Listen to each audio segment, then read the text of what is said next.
आमच्या हक्काचं लेखन व माय मग कुणी नाही केलं भलं व माय अग दिल्लीचं दालन फुलं व माय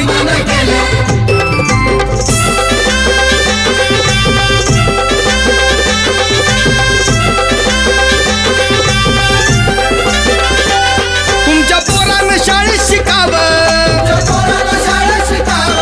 आशाला जारीला मुकावं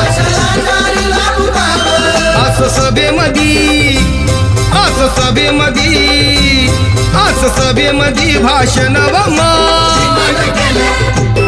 मग कुणी नाही केलं